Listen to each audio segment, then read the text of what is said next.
नंदुरबार जिल्ह्यातील अक्कलकुवा तालुक्यातील प्रशासनाच्या निष्काळजीपणाचा धक्कादायक प्रकार समोर आलाय।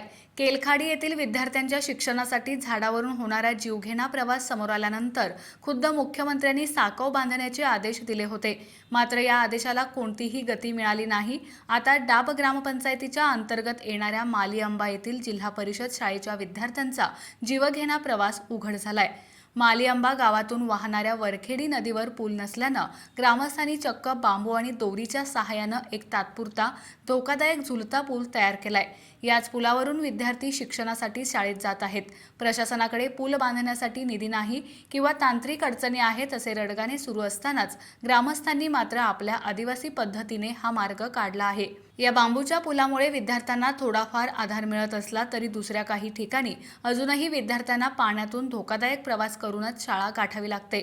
विशेष म्हणजे अशाच एका धोकादायक प्रवासात एक विद्यार्थी नदीच्या प्रवाहात वाहून जाण्यापासून थोडक्यात वाचला अशी धक्कादायक बाबही समोर आली आहे। या घटनेमुळे इथल्या नागरिकांचा विद्यार्थ्यांचा जीव गेल्यानंतरच शासन प्रशासनाला जाग येणार का असा संतप्त सवाल मालीआंबासारख्या दुर्गम भागातून विचारला जातोय। डाबच्या मालीआंबा पाड्यांवरून वरखेडी नदीपलीकडील पिपरी फिटा, डोना पाणीपाडा, तामनाई मालपाडा, इऱ्यापिऱ्या डोगरपाडा, खडका पाणीपाडा येथील विद्यार्थ्यांना, अंगणवाडीतील मुलांना तसेच शासकीय कामासाठी किंवा रुग्णांना रुग्णालयात नेण्यासाठी याच धोकादायक बांबूच्या पुलावरून जीवघेणा प्रवास करावा लागतोय।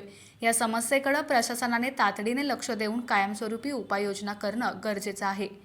पुढे पाईट यायला जायला त्रास राहतो ना, म्हणून खाजगी आम्ही पूल बनवलं। 4-5 वर्ष होऊन गेले।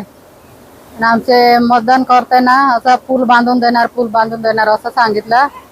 मी आपला पुढारी लोकांना पूल बी नाही बांधून देते। आमचे अडचण राहते ना, म्हणून त्या झाडावाला यायला जायला त्रास राहतो। अंगणवाडी पण त्रास राहतो आणि बाजारात जायचे बहुत त्रास राहतो। दवाखान्यात आणि गरोदर बाई पण दवाखान्यात घेऊन जाते, म्हातारे माणसं पण दवाखान्यामध्ये घेऊन जाते, इथेच घेऊन जाते ना, त्रास राहतो। म्हणून तर पूल बांधले आमचे खाजगी फुलांचे। आता 2,000 ते दोरी लावून बांधली आहे। दरवर्षी ते आमचे बांबू लावून बांधते खाजगी, आणि ते बांबू वाहून जाते, अजून बांधते, अजून वाहून जाते, अजून बांधते। तुमचं काय मागणी मग प्रशासनाकडे? नाही, आम्हाला पूल पाहिजे होतं। एवढी अडचण आहे। आजारी माणसाला घेऊन जायचं बी आजारी आहे, त्यांना बी घेऊन जायचं त्रास राहतो आणि मोठा पूर येऊन जातो। हे पूल बी वाहून जातं, अजून लवकर बांधावं लागेल अजून।